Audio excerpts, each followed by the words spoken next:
दोस्तों, आज हम गरुड़ महापुराण अध्याय 14 का संक्षिप्त ज्ञान प्रस्तुत करेंगे। अगर आप एक सच्चे हिंदू हो तो ये पुराण सुनना आपका धर्म है और इसे पूरी जरूर सुने। तो शुरू करते हैं। गरुड़ जी ने कहा, हे दयानिधे, यमलोक कितना बड़ा है, कैसा है, किसके द्वारा बनाया हुआ है, वहाँ की सभा कैसी है और उस सभा में धर्मराज किनके साथ बैठते हैं। हे दयानिधे, जिन धर्मों का आचरण करने के कारण धार्मिक पुरुष जिन धर्म मार्गों से धर्मराज के भवन में जाते हैं, उन धर्मों तथा मार्गों के विषय में भी आप मुझे बतलाए। श्री भगवान उवाच। श्री भगवान ने कहा, हे गरुड़, धर्मराज का जो नगर नारदादि मुनियों के लिए भी अगम्य है, उसके विषय में बतलाता हूँ, सुनो। उस दिव्य धर्म नगर को महापुण्य से ही प्राप्त किया जा सकता है। दक्षिण दिशा और नैऋत्य कोण के मध्य में वैवस्वत यम का जो नगर है, वह संपूर्ण नगर वज्र का बना हुआ है, दिव्य है और असुरों तथा देवताओं से अभेद्य है। वह पूर्व चौकोर 4 द्वारों वाला, ऊंची 4 दीवारी से घिरा हुआ और 1000 योजन प्रमाण वाला कहा गया है। उस पूर्व में चित्रगुप्त का सुंदर मंदिर है, जो 25 योजन लंबाई और चौड़ाई में फैला हुआ है। उसकी ऊंचाई 10 योजन है और वह लोहे की अत्यंत दिव्य 4 दीवारी से घिरा है। वहां आवागमन के लिए सैकड़ों गलियां हैं और वह पताकाओं एवं ध्वजों से विभूषित है। वह विमान समूहों से घिरा है और गायन वादन से विनादित है।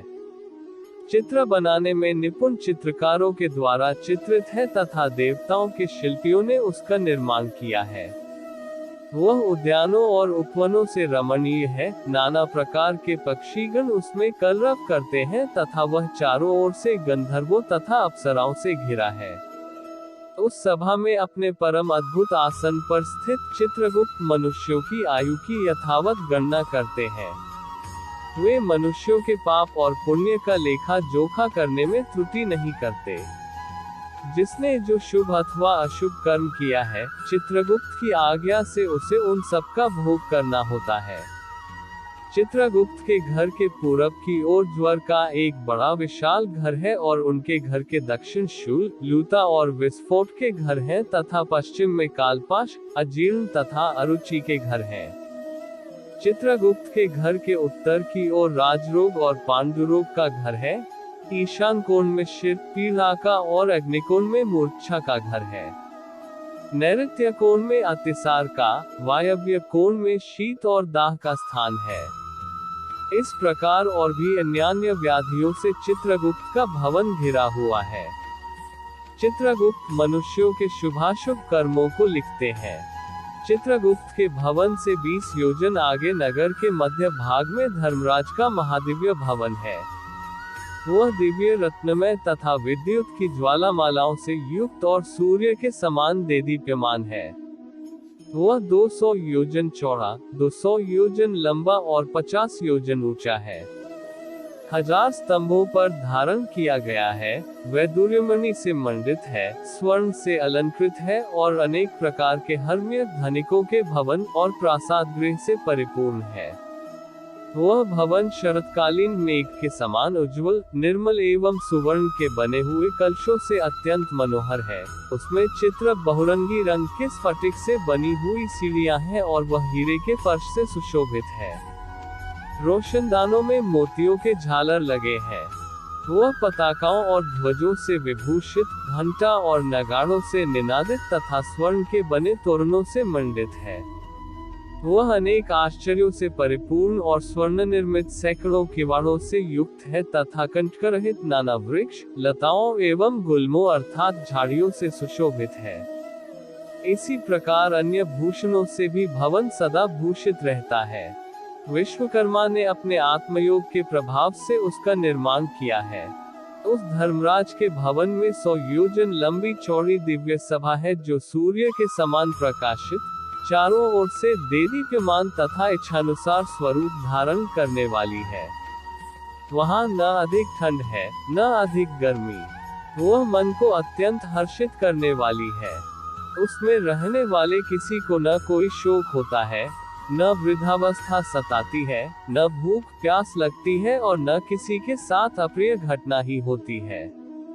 देवलोक और मनुष्यलोक में जितने काम्य विषय अभिलाषाएं हैं, वे सभी वहां उपलब्ध हैं।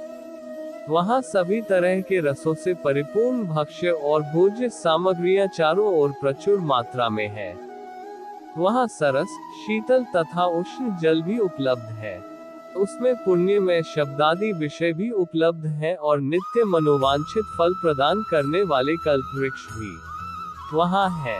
हे तार्क्ष्य, वह सभा बाधा रहित, रमणीय और कामनाओं को पूर्ण करने वाली है। विश्वकर्मा ने दीर्घ काल तक तपस्या करके उसका निर्माण किया है। उसमें कठोर तपस्या करने वाले, सुव्रती, सत्यवादी, शांत, सन्यासी, सिद्ध एवं पवित्र कर्म करके शुद्ध हुए पुरुष जाते हैं। उन सभी की देह तेजो में होती है। वे आभूषणों से अलंकृत तथा निर्मल वस्त्रों से युक्त होते हैं तथा अपने किए हुए पुण्य कर्मों के कारण वहां विभूषित होकर विराजमान रहते हैं। 10 योजन विस्तीर्ण और सभी प्रकार के रत्नों से सुशोभित उस सभा में अनुपम एवं उत्तम आसन पर धर्मराज विद्यमान रहते हैं। वे सत्पुरुषों में श्रेष्ठ हैं और उनके मस्तक पर छत्र सुशोभित है। कानों में कुंडलों से अलंकृत वे श्रीमान महामुकुट से सुशोभित हैं। वे सभी प्रकार के अलंकारों से समन्वित तथा नीलमेघ के समान कांति वाले हैं। हाथ में चंवर धारण की हुई अप्सराएं उन्हें पंखा झलती रहती हैं। गंधर्वों के समूह तथा अप्सराओं का संग गायन, वादन और नृत्यादि द्वारा सभी ओर से उनकी सेवा करते हैं। हाथ में पाश लिए हुए मृत्यु और बलवान काल तथा विचित्र आकृति वाले चित्रगुप्त एवं कृतांत के द्वारा वे सेवित हैं। तो आज के वीडियो में बस इतना ही। धन्यवाद।